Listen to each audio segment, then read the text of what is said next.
हैं हम एक रहेंगे। देश हमारा सुदृढ़ हो वो काम करेंगे। देश हमारा सुदृढ़ हो वो काम करेंगे। विश्व पटल पर देश का अपने नाम करेंगे। मेरा कर्म है, मेरा धर्म है, हम मिलकर रहेंगे। हम एक थे, हम एक हैं, हम एक रहेंगे। हम एक थे, हम एक हैं, हम एक रहेंगे।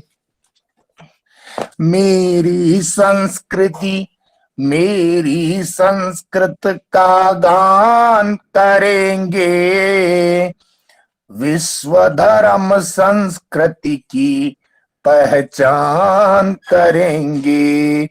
मेरी जान है, मेरे प्राण है, हम मिलकर कहेंगे। मेरी जान है, मेरे प्राण है, हम मिलकर कहेंगे। हम एक थे, हम एक हैं, हम एक रहेंगे। वेद धर्म संस्कृति का हम सम्मान करेंगे। वेद धर्म संस्कृति का हम सम्मान करेंगे। उस ज्ञान का पहचान का उत्थान करेंगे। उस ज्ञान का पहचान का उत्थान करेंगे। हम नेक थे, हम नेक हैं, हम नेक रहेंगे। हम एक थे, हम एक हैं, हम एक रहेंगे। सर्वेभ्यो नमो नमः। जी सर्वेभ्यो नमो नमः। भगवान गुरुदेव जी का कुछ समय इंतजार कर लिया जाए या इस प्रकार से आदेश करें आप सब? कोई चर्चा शुरू करें भगवान आप। जी, कल गुरुदेव महोदय जी के द्वारा बताया गया विवाह संबंध के बारे में कि विवाह किया क्यों जाता है, इसका क्या महत्वता है। तो उसी बारे में जो भी चर्चाएं हुई कल कि विवाह करने का जो मेन मुख्य उद्देश्य होता है वो क्या होता है, क्या संतान उत्पत्ति का ही होता है या भोग विलास का होता है, या मतलब कई तरीके से इस चीज के ऊपर वो व्याख्यान अपना दिए बताए भी। तो कल का कुछ विषय था उसमें, अब उसी विषय को थोड़ा अब आगे चलते हैं कि अब ये जो इसमें देखा जाता है जो मिलापक देखा जाता है तो किस प्रकार से मिलाया जाता है उसके बारे में आज बताने वाले हैं गुरुदेव जी। तो वही बता रहे थे कि जिसमें जो वर्ण देखा जाता है उसका क्या प्रभाव होता है। वश्य होता है, तारा होता है, योनि है, ग्रह मैत्री है, कूट है, राशि कूट है। जो ये 8 प्रकार के होते हैं जो इनको मिलाया जाता है, मैचिंग किया जाता है, तो हर एक एक का अपना अपना अलग अलग प्रभाव है कि किसका मतलब क्या होता है। और वो मैच करने पे बिल्कुल यदि वो उस तरीके से मिले तब जाकर के ही शादी करनी चाहिए। नहीं तो होता है कि शादी तो कर लिए, 6 महीना भी नहीं बीतता है कि उसके बाद विच्छेद शुरू हो जाता है। उसके अंदर कई प्रकार के कई चीज हो जाते हैं। तो इसी चीज पर कल चर्चा कर रहे थे गुरुदेव।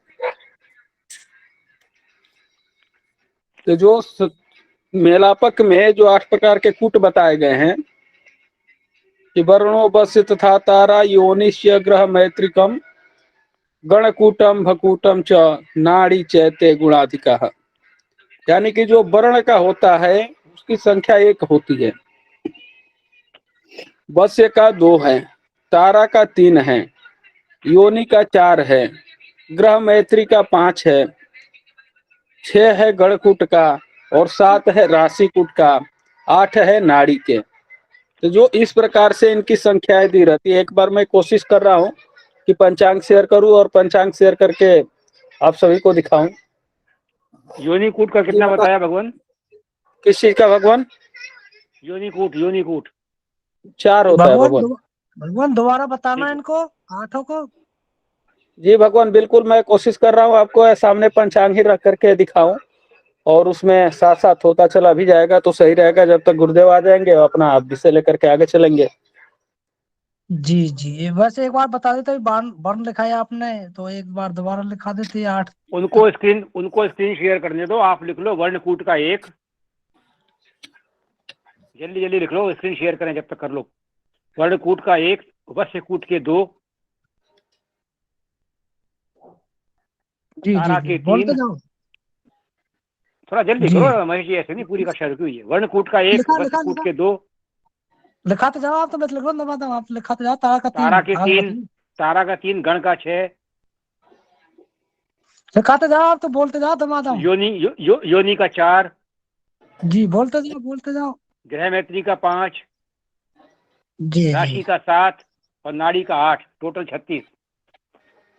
जी, हो गया हो गया हो गया। जी, वर्ण का 1 है, वश्य का 2 है, तारा 3 है, योनि 4 है, 5 ग्रह मैत्री, 6 गणकूट, 7 राशिकूट। थोड़ा धीरे बोले भगवान, थोड़ा धीरे। जी, गुरुदेव वर्ण महोदय का भी आगमन हो चुका है कक्षा के अंदर। जी, स्वागत है भगवान। सर्वेभ्यो नमो नमः। गुरुदेव प्रणाम। गुरुदेव नाम। चलिए, थोड़ा क्षमा कीजिएगा, विलंबता के कारण कुछ मेरे यहाँ कार्यक्रम वार्षिक श्राद्ध का चल रहा था तो उसी में व्यस्त था। चलिए, हमारा प्रकरण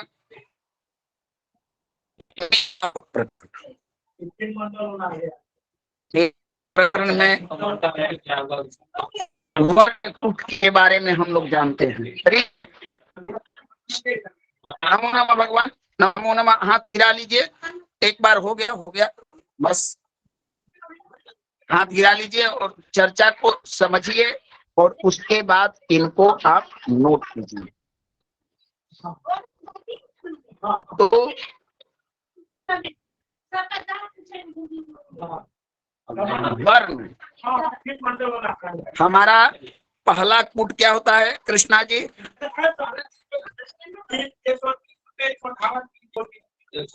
बताइए कोई, हमारा पहला कूट क्या था? वर्ण। वर्ण वर्ण वर्ण है भगवान, वर्ण। अब देखिए प्रभु, हमारे ऋषि मुनियों ने अष्टकूटों में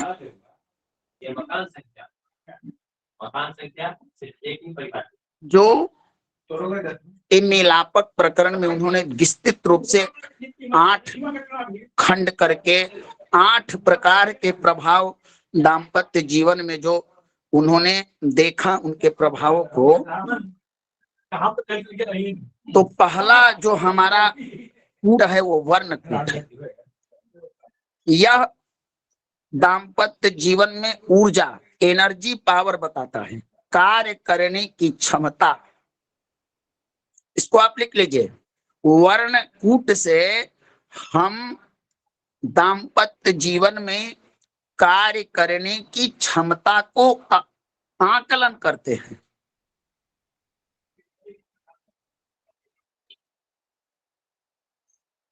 ठीक,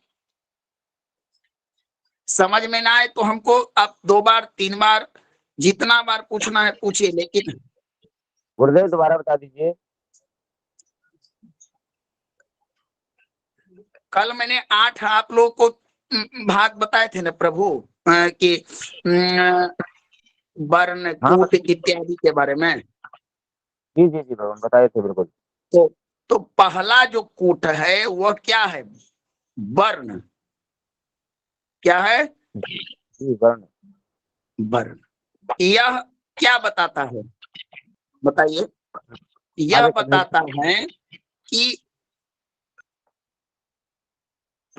पति और पत्नी में कार्य करने की क्षमता कैसा होगा? ठीक ना? जी कार्य करने की क्षमता। अब देखिए, अब थोड़ा सा अब इसको समझिए आप लोग।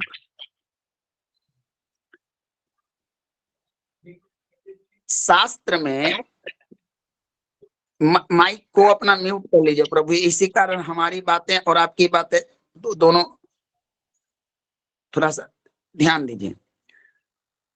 मुहूर्त चिंतामणि का एक प्रसिद्ध श्लोक है जो सर्वमान्य और प्रमाणित है। वर्णो बस्यम तथा तारा योनिश्च ग्रह मैत्रकम गण मैत्रकम भकूटम च नारी एते गुणाधिक।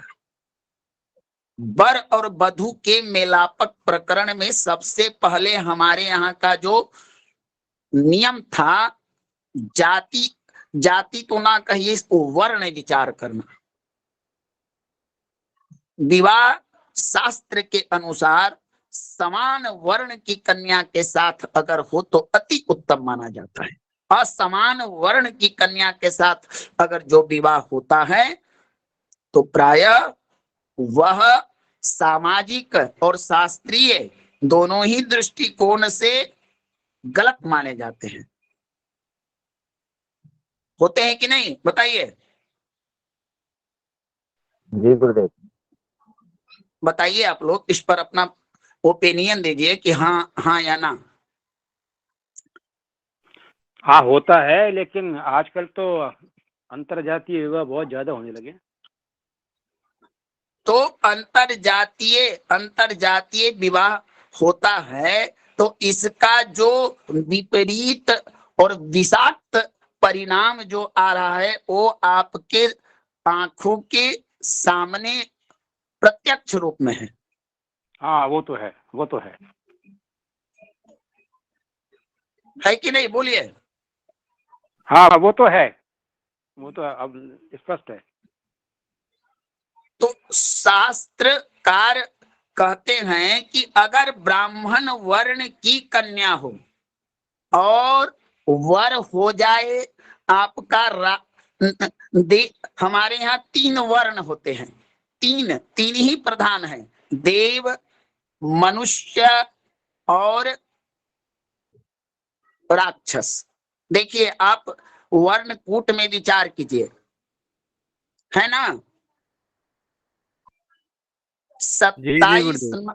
27 नक्षत्र और 12 राशियों का पंच तत्वों से मिश्रित इन सब को, इन्हीं 3 के नक्षत्र, राशि और ग्रह तीनों को मिलाकर इनको एक विभाग बनाया गया है ना? आप देखिए, आप पंचांग के प्रकरण को थोड़ा प्रभु होरा चक्रम को दिखाइए कृष्णा जी। भगवान, देव, मनुष्य और राक्षस ये वर्ण है या गण है? नहीं, गण की बात मैं करने लगा, समझिए। हम ब्राह्मण, क्षत्रिय और वैश्य की बात कर रहे हैं। अभी हम आपने वर्ण की 3 बताए ना, हाँ, देव, मनुष्य और राक्षस, ये क्या है? नहीं, हम हमसे भूल, हम सब प्रथम वर्ण कूट की बात कर रहे हैं। तो अभी ये देव, राक्षस, मनुष्य जो मैंने नोट कर लिया, काट दूं उसको मैं भी? नहीं, रहने दीजिए। देखिए, शास्त्र कहता है हमारा कि मीनाली कर्कटा विप्रा क्षत्रियजो हरि धनु शूद्रो युग्मम तुला कुंभो वैश्यो कन्या मृगो वृख वरस्य वर्ण तो अधिका बधूनई सस्यतई बुधई। अर्थात देखिए, क्षमा कीजिएगा मैं गण के ऊपर चला गया था। वर्ण, यह जो वर्ण है, चातुर्वर्णम मया सृष्टम गुण कर्म विभागस। 27 नक्षत्र, 12 राशियों को इन 4 वर्णों के अंतर्गत विभाजित किया गया। अब बताइए कि इसमें 12 में 4 राशियां जो हैं, जैसे मीन, वृश्चिक,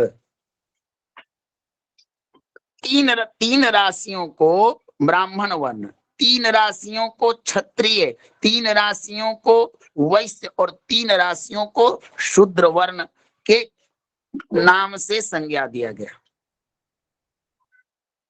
है ना। जी जी गुरुदेव जी। जी गुरुदेव। चावल अच्छी होगा। हाँ, है ना कि भगवान गलती ये का लिखा नाम दीजिए, भगवान ये लिखा दीजिए, ये कौन कौन सी राशियों को किस वर्ण में बांटा गया। बताता हूं प्रभु, अगर मैं लिखा दूंगा प्रभु तो आपका अभ्यास अपूर्ण हो जाएगा। आप इस होरा अच्छा। चक्रम को देखिए, होरा चक्रम में अश्विनी, भरणी और कृतिका, इन 3 नक्षत्रों पर आप अवलोकन कीजिए। अश्विनी, भरणी, कृतिका, ये 3 नक्षत्र किस राशि के अंतर्गत आते हैं, हमको बताइए। मेष ये राशि पेज के नंबर अंतर्गत। बता दें, मेष राशि के अंतर्गत। मेष पेज नंबर राशि बता में। दें। अब नंबर 6 गुरुदेव। हाँ, कौन सा पेज है। अब आप 6 नंबर पेज 6। 6 नंबर। अब हाँ 6 जी नंबर। जी जी। अवधेश जी माइक पर। अब देखिए प्रभु, मेष राशि जो है वो किस वर्ण की राशि है। क्षत्रिय गुरुदेव। क्षत्रिय वर्ण की। बहुत सुंदर, उत्तम। अब ऐसा ही आपको 2 और राशि मिलेंगे जो क्षत्रिय वर्ण के होंगे। अब इसमें देखिए, एक और क्षत्रिय वर्ण की राशि है आपको धनु, सिंह राशि गुरुदेव। धनु और और सिंह धनु। गुरुदेव। जी जी। तो इसी प्रकार क्षत्रिय, वैश्य, ब्राह्मण और शूद्र, इन ये जो है ब्राह्मण, क्षत्रिय, वैश्य, एक जातिगत वाला नहीं है। इसको आप ऐना मान लीजिए कि ब्राह्मण वाला जाति जन्मगत वाला नहीं है। ये आपको ना जिस समय आपका जन्म हुआ और चंद्रमा जिन नक्षत्रों का भोग कर रहे थे जिस राशि पर, तो आपको आकाश मंडल के द्वारा जो ग्रहों का प्रभाव आपके जन्म काल के समय था, वो ग्रह नक्षत्रों वाला वर्ण विभाजन है, ना कि वो वाला जो हमारे वर्णाश्रम धर्म है। इनको उस दृष्टि से ना देखें। यह नक्षत्रीय गुणों पर आधारित वर्ण विभाजन है। समझ में आया। जी जी गुरुदेव। जी गुरुदेव। सबको समझ में आया ना। जी गुरुदेव। अब ऐसा ना होना चाहिए कि मान लीजिए कि कन्या ब्राह्मण वर्ण की हो और पुरुष शूद्र वर्ण का हो तो कहिएगा क्या तो शूद्र से जन्मा है। ना ना ना, इससे दोष उत्पन्न होगा। ये जो है नक्षत्रों का जो विभाजन किया गया है वर्ण के आधार पर, वो वाला वर्ण ये है। समझ में गए ना। जी प्रभु जी, तो किसी भी जात में हो सकता है। किसी भी हो सकता है, बस जन्म काल का जो आपका नक्षत्र होगा और इसी नक्षत्र के चरण के आधार पर हमारा नामकरण भी होता है। अगर हम शूद्र वर्ण के भी हैं, हम ब्राह्मण कुल में जन्म हुए, तो हमारा वर्ण शूद्र है, ना कि हमारा जो ब्राह्मण कुल शूद्र का है। एक आकाश और पाताल की भांति अंतर होता है। ठीक ना। जी। अपनी सहमति देते चलें कि समझ जाए, न तो मैं बढ़ जाऊंगा फिर समझ में ना आएगा। सिर्फ बताते चलें, समझ में आ रहा है। प्रभु जी, इस पे थोड़ी सी रोशनी और डालिए। जैसे आपने बताया कि वर्ण अगर हमारा शूद्र है तो उसका मतलब वर्ण में फिर हम क्या चीज काउंट करें। नक्षत्र तो समझ में आ गया, जिसमें हमारा जन्म राशि है वो हमारा नक्षत्र हो गया, उसी हिसाब से नामकरण हो गया। अनिल जी, अभी मैं उसी पॉइंट पर जाने वाला था। पहले एक एक मैं बढ़ता चलूं, लेक्चर देते चल जाऊं और आपको समझ में ना आए तो एक स्थान पर आपका ध्यान, आपकी समझ केंद्रित होनी चाहिए कि हाँ हमारा यहां तक क्लियर है, तब तो आगे बढ़ूं। बोलिए अनिल जी। अनिल जी जी, प्रभु जी प्रभु जी जी जी यहां तक आपकी समझ में आ चुकी होगी कि जो ब्राह्मण क्षत्रिय वैश्य अष्टकूट में हैं, ये जन्मगत वाले नहीं है, ये जन्म नक्षत्र वाले हैं। क्लियर? जी जी प्रभु जी। सबको समझ में आ गया ना प्रभु? जी गुरुदेव। जी प्रभु जी। 36 पॉइंट, 36 पॉइंट में ये हमको मात्र 1 पॉइंट देते हैं। कितना पॉइंट देते हैं अनिल जी? एक। अब देखिए प्रभु, यहां पर शास्त्र का जो कहना है, आप यह देखिए कि जो राशियां ब्राह्मण वर्ण की हैं, उनके स्वामी कौन है? आप यह देखिए पहले, ब्राह्मण वर्ण की राशियां कौन कौन है, बता दीजिए। कर्क वृश्चिक मीन। 11 गुरु जी। वृश्चिक मीन। 11 चाहे कर्क वृश्चिक मीन। कर्क है, सिंह भी तो, ठीक नहीं है प्रभु जी। हाँ सिंह गुरुदेव नहीं इसकी है। पहचान करेंगे। कर्क वैसे में वृश्चिक कौन सी और राशि आती है? सिंह में कौन सी आती कर्क है? वृश्चिक और ब्राह्मण में मीन कौन है सी भगवान। आती है? कर्क वृश्चिक और चलिए, मीन। कर्क वृश्चिक। कर्क राशि जो होती है वो किन की राशि होती है? चंद्रमा की। ठीक है, जी जी गुरुदेव। बोलिए। मीन जी राशि हाँ जो जी, होती है, मीन राशि, मीन राशि गुरु की होती है और कर्क, हाँ, और राशि जाती है। जी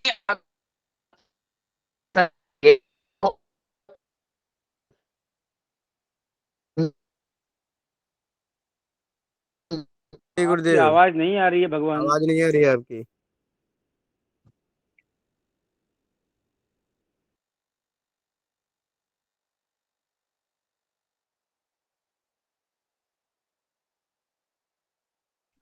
हमारे प्रभु, गुरुदेव 2 लोगों का हैंड राइज हुआ है। जी जी आ रही है प्रभु जी। हैंड अब राइज आ रही है गिराइए। गुरुदेव आवाज। समय का अभाव है प्रभु, हैंड राइज गिराइए, पहले चर्चा को सुन लीजिए, उसके बाद प्रश्न का उत्तर दूंगा। थोड़ा नहीं तो कहिए, पहले प्रश्नों का उत्तर दो। तो देखिए, ब्राह्मण वर्ण में 3 राशियों को आपने डिवाइड किया। 4 वर्ण हैं, 12 राशियां हैं, तो निश्चित है कि हमारे पास 3 ही प्राप्त होंगे, है ना अनिल जी? जी जी प्रभु जी प्रभु जी। यहां तक क्लियर है। अब देखिए, आप यहां देखिए, वर्णस्य गुणः वरस्य, कन्याया नाम का एक चक्र बनाया हुआ है, जिसमें लिखा है विप छ वै सु इत्यादि सांकेतिक अक्षर, है ना? वर्णकूट चक्र में साइड में देखिए, साइड में देखिए,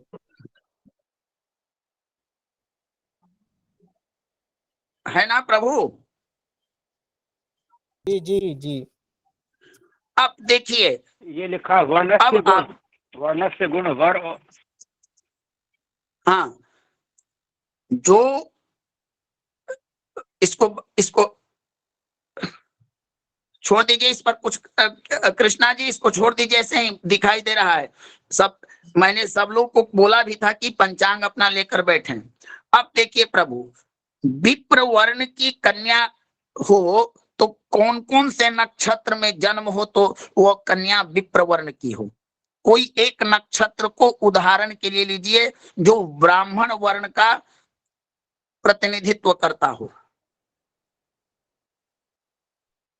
पुष्य है। बताइए। असलेखा पुष्य, पुष्य है गुरुदेव। पुष्य है, अश्लेषा है, जैसे उत्तरा जैसे भाद्रपद मान है, लीजिए रेवती कि है। लड़की का जन्म नक्षत्र या नाम का नामाक्षर से प्राप्त नक्षत्र पुक्ष हुआ।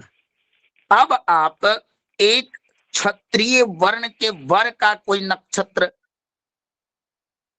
सूचित करें, उसको ट्रेस करें, उसको ग्रहित करें, कोई ले ले जो क्षत्रिय भरणी अश्वनी है, गुरुदेव, अश्वनी है, मघा, भरणी है, अश्वनी भरणी, और एक पूर्वा एक फाल्गुनी। को मानिए, एक को मान के अश्वनी ले चलिए, लीजिए, चलिए अश्वनी ले अश्विनी। लीजिए। चलिए अब देखिए प्रभु, आइए यहाँ पर देखिए, पुख नक्षत्र को ग्रहण करने से कन्या कौन वर्ण की हुई? ब्राह्मण। ब्राह्मण। और अश्विनी नक्षत्र को ग्रहण करने से वर किस वर्ण का हुआ? क्षत्रिय। क्षत्रिय गुरुदेव। अब देखिए इस चक्र में अगर हम ब्राह्मण को क्षत्रिय से मिलाते हैं, विप्र वर्ण की कन्या को क्षत्रिय वर्ण के वर के साथ अगर मेलन करते हैं तो हम पॉइंट क्या प्राप्त होता है? 0। बोलिए आ गया अनिल भगवान, जी। 0। अनिल जी, 0 प्रभु जी, 0। अगर इस सिचुएशन में हम अगर विवाह कर दें तो इन दोनों के विवाह में इस जो वर्ण कूट का प्रभाव है कार्य क्षमता का, उसकी प्रचुरता होगी या उसमें कमी होगी? कमी होगी प्रभु जी। तो हम जब देखेंगे विवाह मेलापक में कि किस कूट से हमको कम गुण प्राप्त हुआ और क्या इस चीज की कोई कमी लक्षण इनमें है कि ना, तो आप ऐसे कुंडलियों को जब अध्ययन कीजिएगा जिनमें कन्या का वर्ण गुण न प्राप्त होता हो, वर्ण कूट शुद्ध ना हो और विवाह हो गया हो, तो निश्चित ही उनके अंदर में तालमेल से कार्य करने की क्षमता की कमी होगी। समझ में आया? जी गुरुदेव जी। जी समझ में आया नील जी? जी प्रभु जी, जी। अब इसी को हम देखते हैं कि अगर क्षत्रिय वर्ण की कन्या हो और विप्र वर्ण का वर्ण हो तो मिलाएं तो क्या पॉइंट प्राप्त होगा? 1।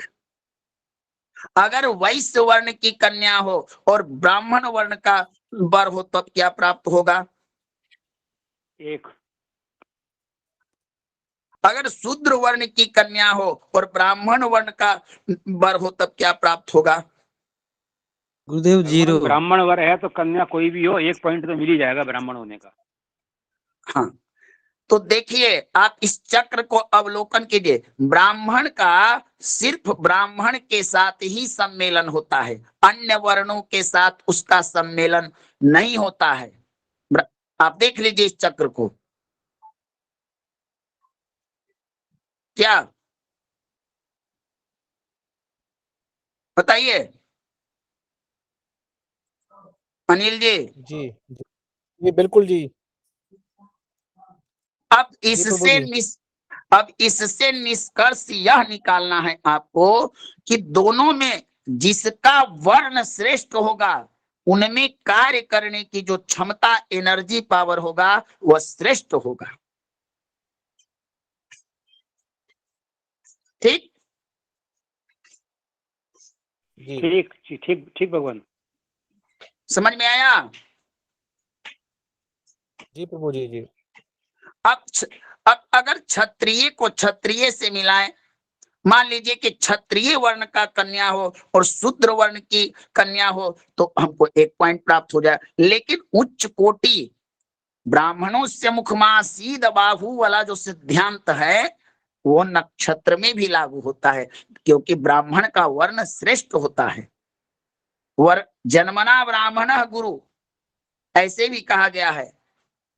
तो यहां पर भी हमारे ऋषि मुनियों ने नक्षत्रों के प्रभाव को, अब देखिए विप्र वर्ण के साथ उच्च कहा भी गया है कि उत्कृष्ट में निकृष्ट की भावना हो सकती है, उत्कृष्ट में निकृष्ट की भावना हो सकती है, लेकिन निकृष्ट में उत्कृष्ट की भावना तर्क संगत और शास्त्र संगत नहीं होती है।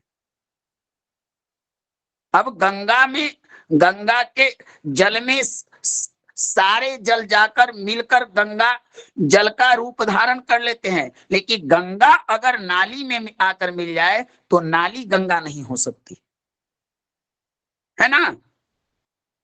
बोलिए। बहुत सुंदर प्रभु जी, बहुत सुंदर, बहुत बढ़िया, जी, बहुत बढ़िया जी, एग्जाम्पल, एकदम। बिल्कुल बहुत बढ़िया।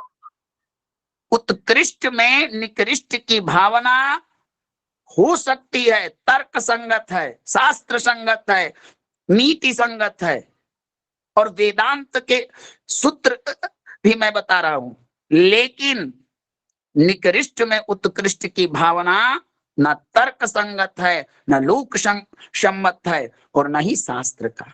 तो देखिए आपने, विप्र वर्ण के साथ किसी का सम्मेलन हो सकता है, लेकिन ब्राह्मण का किसी के साथ सम्मेलन नहीं हो रहा है, सिर्फ ब्राह्मण का ब्राह्मण के साथ ही हो रहा है ना। जी गुरुवर जी जी। प्रभु जी। तो यहां से हमको पता चलता है कि दाम्पत्य जीवन में हम अगर ब्राह्मण का वर्ण की कन्या को क्षत्रिय, वैश्य, शूद्र इनसे मिलान करे तो हमको कुछ भी प्राप्त नहीं होगा। ऐसे विवाह में आपको 100% आगे चलकर यह भी मैं आपको बता दूंगा, एक ही बात को फिर खंडन भी मिलेगा, शास्त्र करता है, एक वर्ण का दोष भी लगता है और अंत में जाकर इस दोष का दवा भी आपको मिल जाएगा। तो इसीलिए इसको ज्यादा पावरफुल ना मानकर मात्र एक गुण ही इसको दिया गया है, लेकिन एक गुण भी है तो इसका प्रभाव है। चाहे हमारे यहाँ नक्षत्र हो, चाहे हमारे यहाँ राशियां हो, चाहे हमारे यहाँ ग्रह हो, चाहे हमारी ताराएं, सबका प्रभाव है, लेकिन पावर क्षमता के अनुसार। समझ में आ रहा है ना जी भगवान जी। अनिल जी? जी प्रभु जी, बिल्कुल आ रहा है, बहुत बढ़िया। तो ए प्रभु जो है विप्रवर्ण, अब इसी के आधार पर आपको सर्वप्रथम मेलापक का एक कूट प्रारंभ हुआ। यही बताता है दाम्पत्य जीवन में पति श्रेष्ठ, पति में कार्य करने की क्षमता अधिक होगी या पत्नी में कार्य करने की क्षमता अधिक होगी। यहाँ पर गुण न प्राप्त होने का मतलब है कि कुछ ना कुछ कमी होनी चाहिए। और क्या कमी होनी चाहिए? तो कार्य करने की क्षमता में। आप लोग देखते होंगे कि किसी का पति जो होता है बड़ा तेज तरार होता है, इंटेलिजेंट होता है, स्फूर्ति वाला होता है। किसी की पत्नी जो होती है थोड़ी मोटी होती है, आलसी होती है, पति की अपेक्षा कार्य करने में उनको थोड़ा समय लगता है। ऐसा होता है संसार में, आप लोग ने देखा भी होगा। जी चाहे अपने जी गुरुदेव जी। परिवार में ही ऐसे लोग होते हैं क्या? ये महेश जी के परिवार में ऐसा ही है प्रभु जी। अब मैं तो नहीं बोलूंगा, नहीं तो मैं महेश जी को आप लगता है कि दंड दिलवाइएगा। महेश जी आपकी पत्नी पर बोल रहे हैं। भगवान में गुरुदेव नमो नमः। बोलिए। गुरुदेव नमो नमः। अभी देखिए शादी नहीं हुई है भगवान, अभी शादी नहीं हुई है, और न कहने दो भगवान है इनकी कृपा। ये अब देखिए कहे जो प्रभु, आप ठीक है। अब हम पर दोष मत, अब हम पर इसके कोप भाजन अनिल जी होंगे। देखिए पहले ही ये आपको बता दे रहे हैं विश्लेषण करके कि आपकी पत्नी थोड़ी धीमी गति वाली होगी। अभी शादी नहीं हुई है भगवान, जब हम क्या बुरा मानेंगे आपकी बातों का भगवान। शादी हो जब वर्ण का ध्यान रख लेना विशेष, बस दूर हो जाएगी समस्या। आपसे अनुमति जरूर लेंगे भगवान, पहले आपकी अनुमति लेंगे ना। नहीं नहीं, अनिल जी से पूछ लीजिएगा, तब तक अनिल जी सक्षम हो जाएंगे। जी गुरुदेव जी। आशीर्वाद तो आपका ही रहेगा प्रभु जी फिर भी। चलिए, तो पहला कूट से सब लोग बताइएगा, पहला कूट समझ में आ गया आपको ना? जी गुरुदेव। क्लियर? सब लोग बताइए। देखिए सब लोग बोलते हैं तो हमें प्रसन्नता होती है और हमको बताने में भी। हाँ जी भगवान बताइए। जी जी। आ गया, पहला आ गया जी, आ गया बिल्कुल। पहला कूट से हम क्या विचार करते हैं दाम्पत्य जीवन का? कौन सा प्रभाव? कार्य करने की क्षमता। पति पत्नी में कार्य क्षमता गुरुदेव। बस। अच्छा, ऐसा महेश जी, जी गुरुदेव। आपका नाम क्या है? मेरा नाम गुरुदेव महेश ही है, महेश शर्मा। उमापति, उमापति महेश के सिर्फ महेश? नहीं, महेश शर्मा है बस। कहिए कि उमा तो आई ही नहीं, तो उमापति कैसे होगा? जी जी जी गुरु जी, आपके बराबर हमें कहा ज्ञान है गुरु जी। आप तो ज्ञान का सागर है, जैसे चलिए, समुद्र की तरह गुरुदेव। चल, महेश जी का कौन सा वर्ण होना चाहिए बताइए? क्षत्रिय। क्षत्रिय होना चाहिए भगवान। क्षत्रिय प्रभु जी, क्षत्रिय है। क्षत्रिय गुरुदेव क्षत्रिय। आप बताइए महेश जी, जी गुरुदेव। आप अपने जीवन के बारे में बताइए ताकि इन लोगों को पता चले। ब्राह्मण, क्षत्रिय, वैश्य, आप कार्य करने, आप अपने जीवन को, कार्य को किस तरह से संपन्न करते हैं?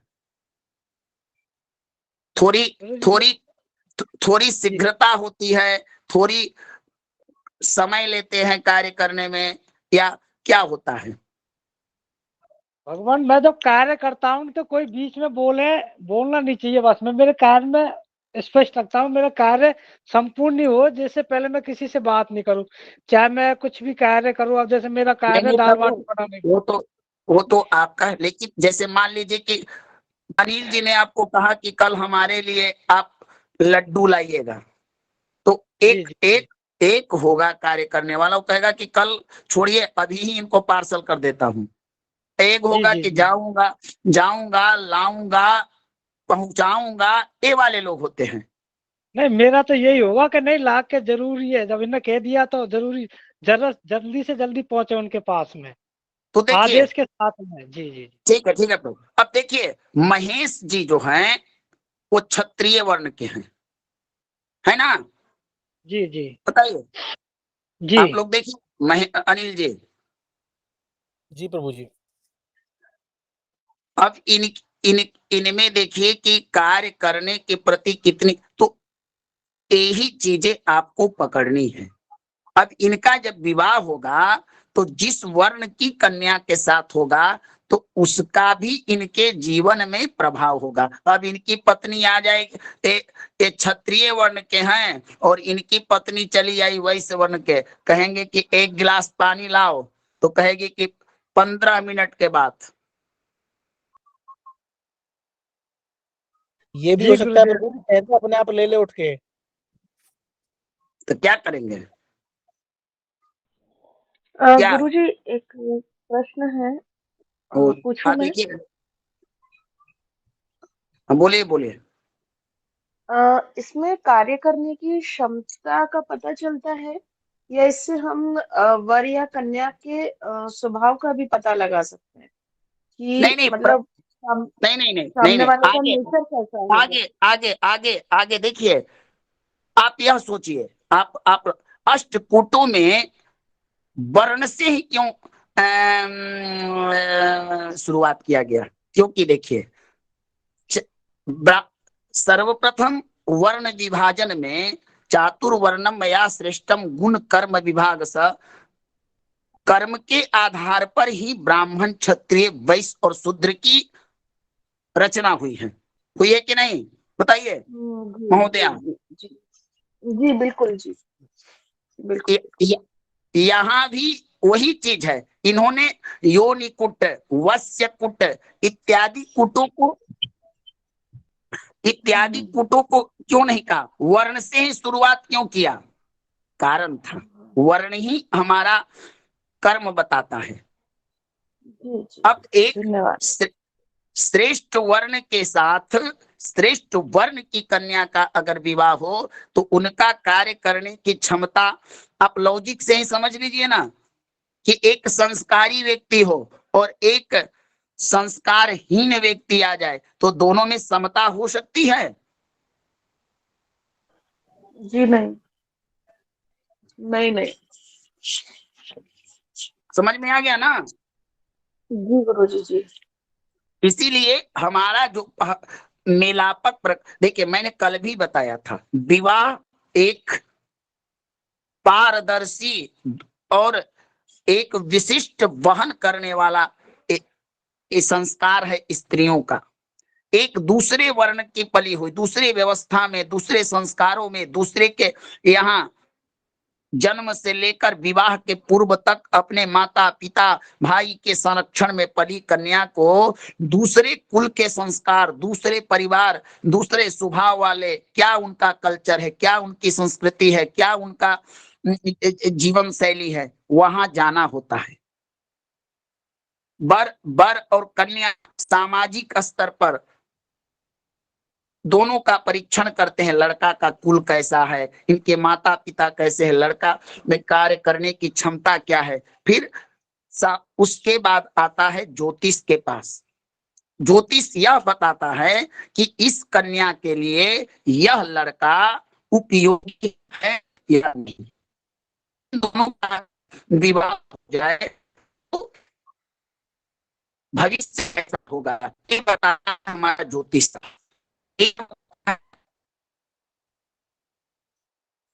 बोलिए।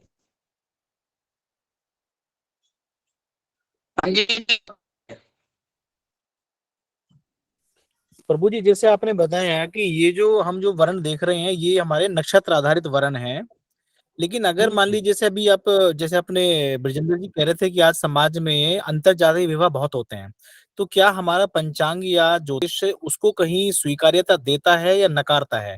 क्योंकि उसमें जो वर्ण है जातीय वाले वर्ण, उसका कैसे मिलाप देखेंगे कि ब्राह्मण मान लीजिए जाति का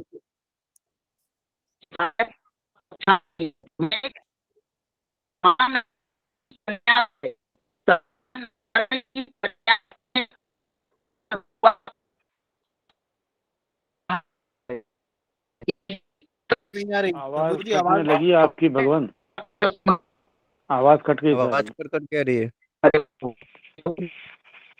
अंजलि जी को जो उत्तर दिया वो बिल्कुल समझ में नहीं आया अभी।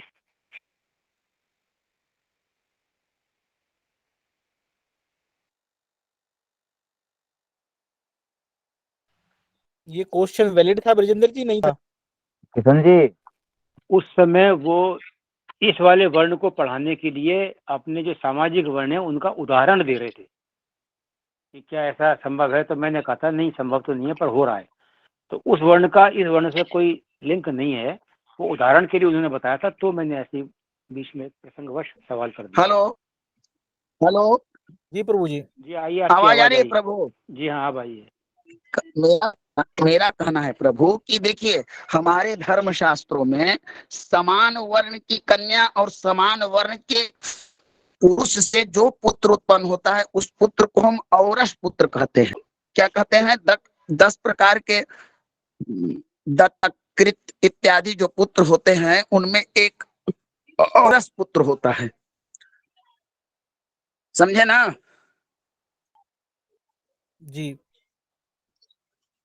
अभी मैं आपको एक पौराणिक इतिहास उदाहरण देता हूं। रावण, दशानन रावण इसका पुत्र था। बताइए आप लोग। विशस्रवा का, विशस्रवा विशस्रवा कौन थे? ब्राह्मण ऋषि थे, ऋषि थे। थे ब्राह्मण। ब्राह्मण ब्राह्मण थे। ब्राह्मण। उनकी विशस्रवा का विवाह किनके साथ हुआ था? कैकसी के साथ। कैकसी किस कुल की कन्या थी? राक्षस। आप देखिए, कैकसी और विशस्रवा से उत्पन्न पुत्र का वर्ण भंग के कारण कितना विनाशकारी पुत्र उत्पन्न हुआ था? बोलिए। जी जी गुरुदेव, मान सकते हैं जी। मान सकते नहीं। अब कोई कहे कि आकाश में सूर्य उदय हुआ है, उसको कहे कि अंधा कहे कि कहाँ हुआ है। अरे भाई नहीं, तू नहीं, अंधा है। उदाहरण के लिए बोल रहा हूँ, उदाहरण के लिए, तो समझने के लिए बता रहा हूँ, मतलब कह रहा हूँ। हाँ, अवधेश जी ये तर्क संगत है। देखिए ऐसे बहुत सारे चीजें आपको मिलेगी इतिहास में कि जब जब ब्राह्मण कुल की कन्या से विवाह करने वाले अन्य जाति के पुरुषों को यहाँ तक था मनुस्मृति में या नारद स्मृति में कि उनको राजकीय दंड दिया जाता था, क्योंकि ब्राह्मण श्रेष्ठ होता है प्रभु। ब्राह्मण कुल की कन्या का विवाह ब्राह्मण कुल के साथ ही करना शास्त्र की मर्यादा है और शास्त्र का कथन भी है। समझे वशिष्ठ जी? जी जी समझ में आ रहा है। जी प्रभु जी। और यही चीजें सामाजिक भी है प्रभु, यही चीजें आप देख सोचिए, आज अगर एक ब्राह्मण की कन्या अगर एक शूद्र जाति के साथ लड़के के साथ विवाह कर ले तो क्या उसको समाज स्वीकार करेगा? नहीं गुरुदेव, नहीं करेगा करता वो। है। क्यों नहीं करेगा? क्यों नहीं करेगा बताइए, कारण बताइए प्रभु।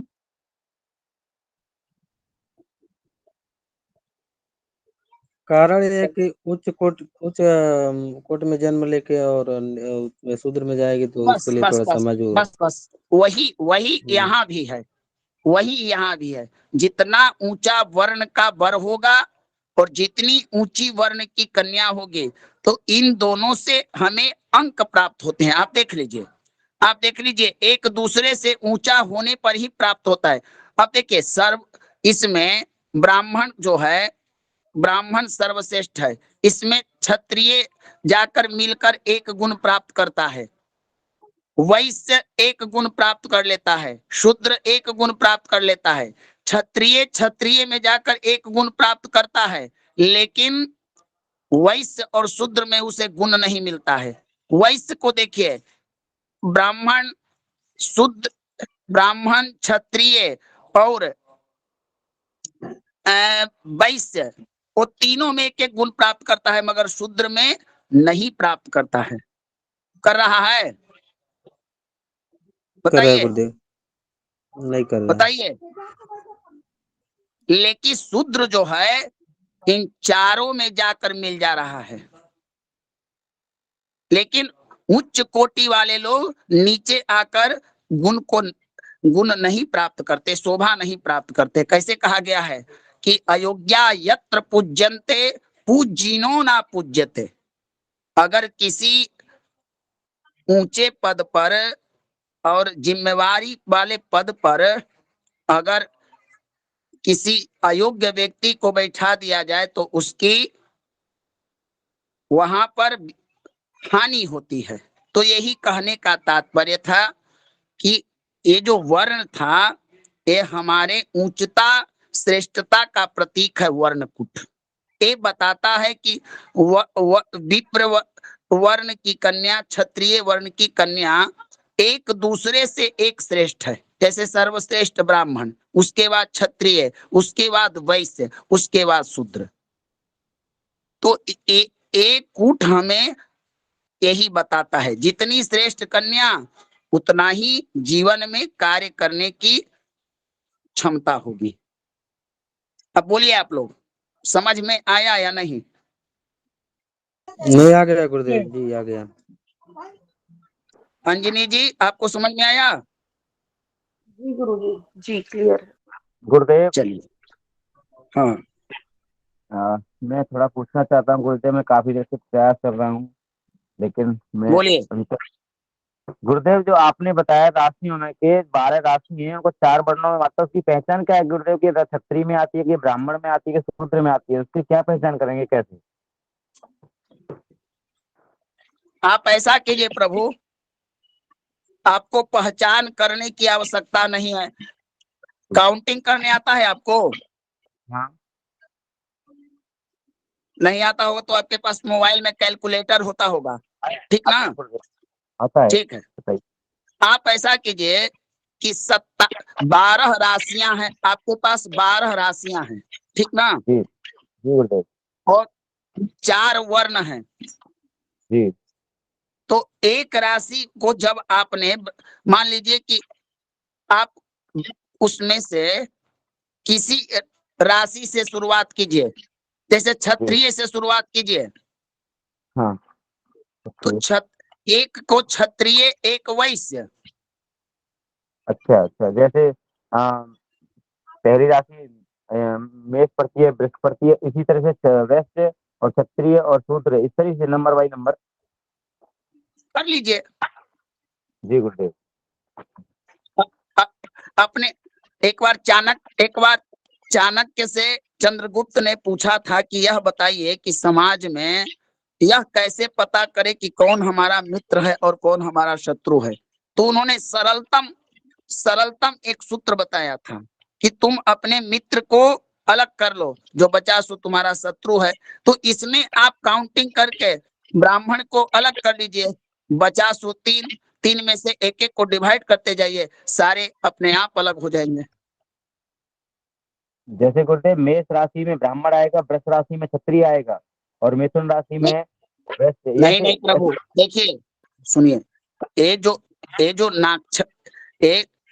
मान लीजिए कि मेघ क्षत्रिय है जी, मान लिया। अब यहाँ से आप काउंटिंग कीजिए, क्षत्रिय के बाद अगली राशि कौन सी आएगी? एक वैश्य, गुरुदेव। वैश्य के बाद शूद्र आएगी, शूद्र आ रहा है, विप्र आ रहा है, हाँ फिर क्षत्रिय आ गया गुरुदेव। चलिए समझ में आ गया ना? समझ में आ गया ना? जी गुरुदेव। चलिए, और किन्हीं का कोई प्रश्न हो तो बोलिए। गुरुदेव एक चीज और बताइए, ये जो आपने वर्ण बताया, ये वर्ण को, तो इसमें लिखा है विप्र क्षत्रिय वैश्य, तो इसमें सबसे ऊपर वाले विप्र में लिखा हुआ है एक और आगे की तरफ 3 है और नीचे की तरफ एक एक के 4 जगह लिखा हुआ है, तो इसका ये भी समझ में नहीं आया गुरुदेव। क्या समझ में नहीं प्रभु? जैसे गुरुदेव इधर लिखा हुआ है वर्ण